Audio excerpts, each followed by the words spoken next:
নমস্কার বন্ধুরা, শকুন্তলার ভিলেজ ফুডে আপনাদের সবাইকে স্বাগত। আশা করি আপনারা সবাই খুব ভালো আছেন। প্রতিদিনের মতো সবকিছু গুছিয়ে নিয়ে আমি আমার রান্নাঘরে রান্না করতে চলে এসেছি। আজ আমি রান্না করব মটন কারি। মটন কারি রান্না করার জন্য যা যা উপকরণ লাগে আমি আপনাদের দেখিয়ে দিচ্ছি।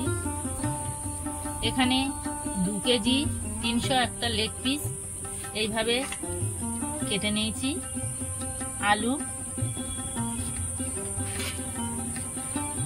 রসুন বাটা, আদা কাঁচা লঙ্কা বাটা, টমেটো কুচি, টক দই, তেল, এটা সাদা তেল, এটা সরিষার তেল,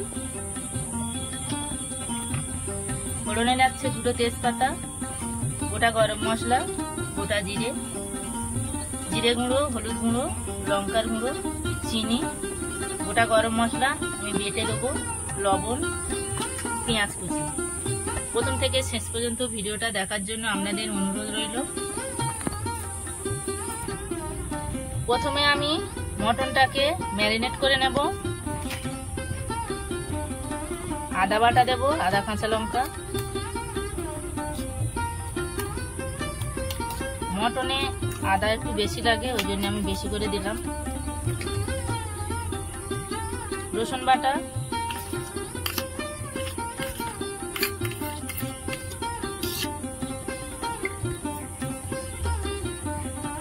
টক দই দিয়ে দেবো,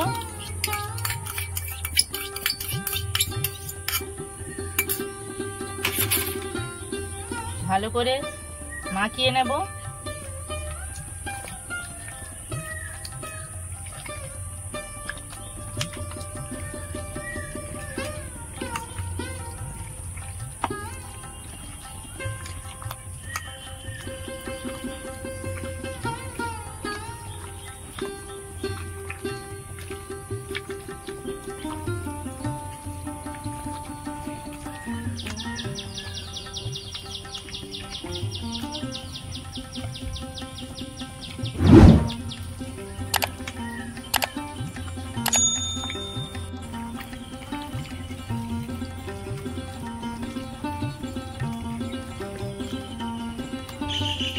ভালো করে মাখিয়ে নিয়েছি, এবার আমি চাপা দিয়ে রেখে দেবো।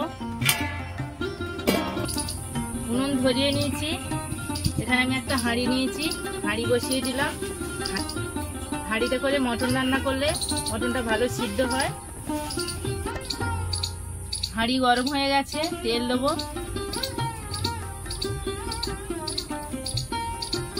তেল গরম হয়ে গেছে, আলুগুলো ভেজে নেব।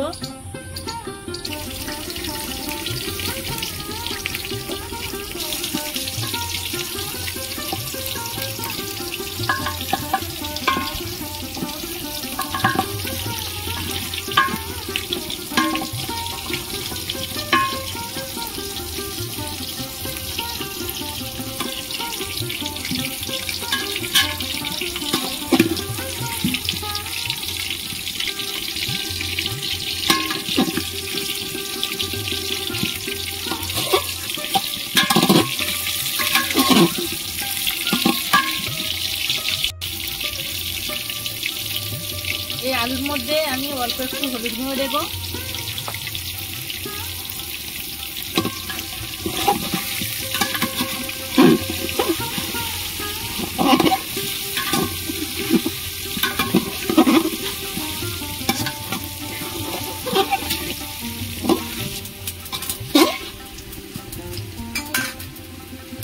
আলু ভাজা হয়ে গেছে, তুলে নেব।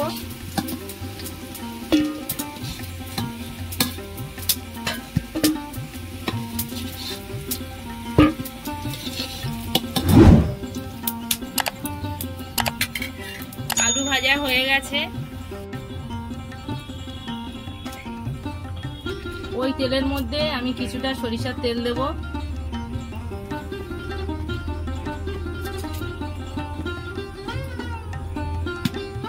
চিনি দেব তেলের মধ্যে,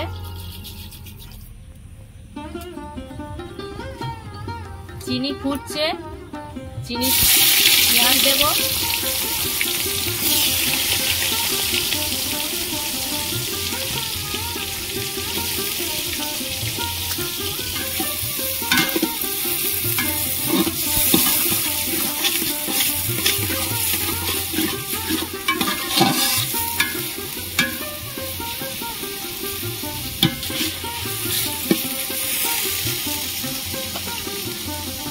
জিরে দেব, দুটো তেজপাতা, গোটা গরম মশলা,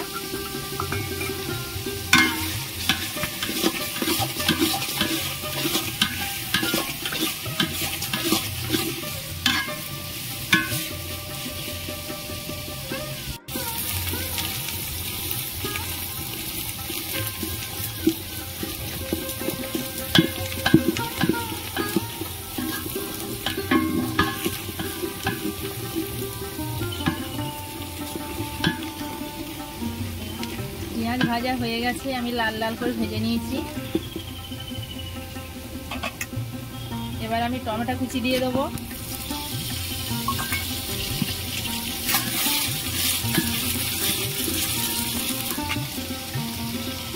লবণ দেব, লবণ দিলাম, টমেটো তাড়াতাড়ি গলে যাবে বলে।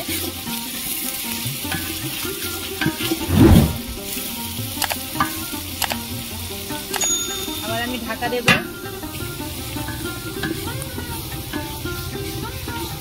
টমেটো গলে গেছে, পেঁয়াজ টমেটো আমি ভালো করে ভাজা ভাজা করে নিয়েছি।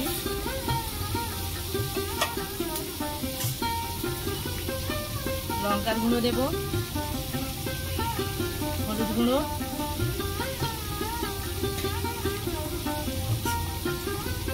জিরে গুঁড়ো,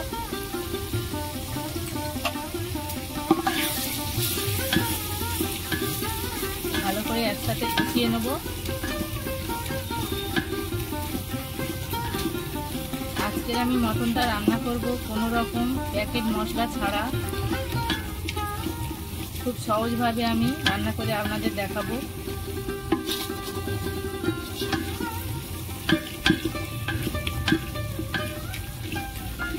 মশলা আমি ভালো করে কষিয়ে নিয়েছি। এবার আমি ম্যারিনেট করা মটনটা দিয়ে দেবো।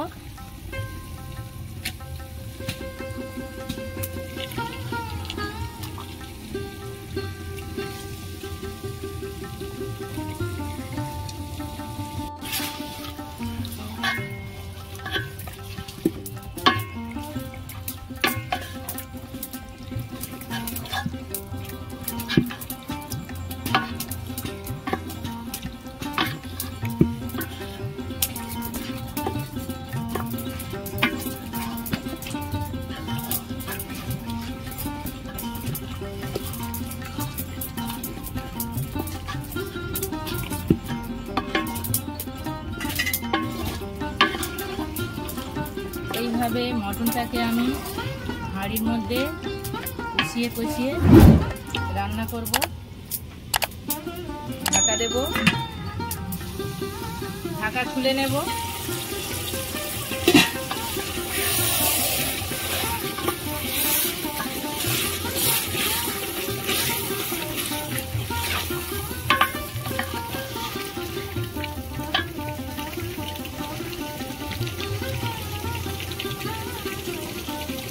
আমি পেঁয়াজ ভাজার সময় লবণ দিয়েছিলাম, আর কিছুটা লবণ দিয়ে দেবো।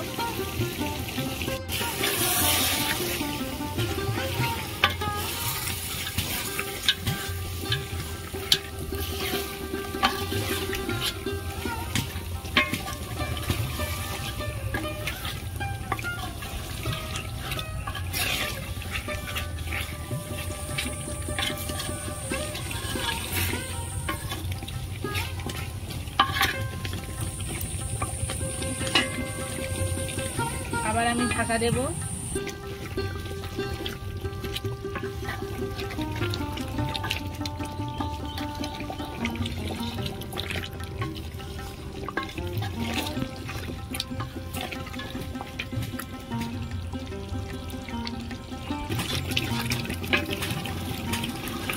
আমি মটনটা হাঁড়ির মধ্যে ভালো করে কষিয়ে নিয়েছি, দেখুন কত সুন্দর হয়েছে। দেখুন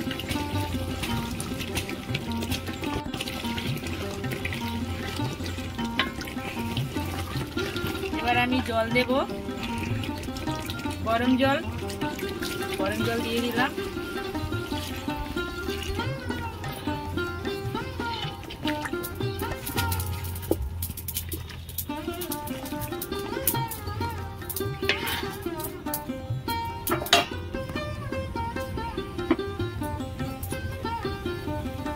আমি এখানে গরম জল দিয়েছি। এবার আমি ভালো করে এটা 2 ঘন্টা সিদ্ধ করে নেব। মটন সিদ্ধ হতে দেরি হয়, সেই জন্য আমি হাঁড়ি নিয়েছি। হাঁড়ির মধ্যে এইভাবে ঢাকা দিয়ে সিদ্ধ করব।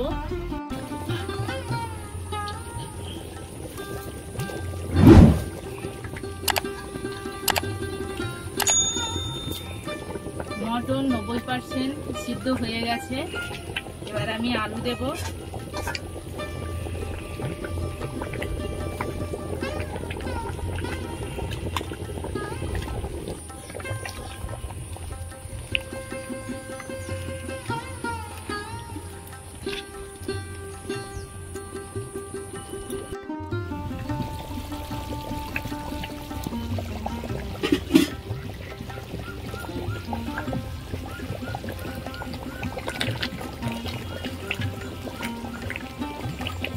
মটন কষা একদম রেডি, মটন কারি একদম রেডি। এবার আমি গরম মশলা দিয়ে নামিয়ে নেব।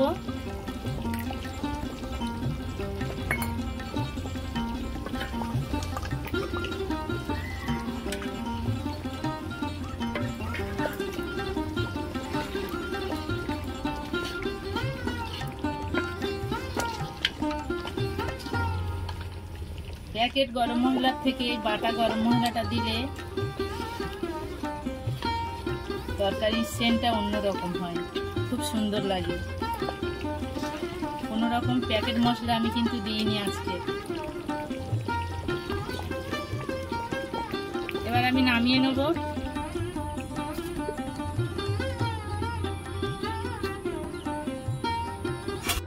দেখুন বন্ধুরা, মটন কারি একদম রেডি। আমি খুব সহজভাবে আপনাদের মটন কারি করে দেখালাম। আমার এই রেসিপি আপনাদের কেমন লেগেছে কমেন্টে জানাবেন, লাইক করবেন, বন্ধুদের সাথে প্রচুর শেয়ার করবেন। প্রতিদিন নিত্য নতুন রেসিপি পাওয়ার জন্য আমার চ্যানেলটাকে সাবস্ক্রাইব করবেন। আপনারা ভালো থাকবেন, সুস্থ থাকবেন। দেখা হচ্ছে পরের ভিডিওতে। ধন্যবাদ।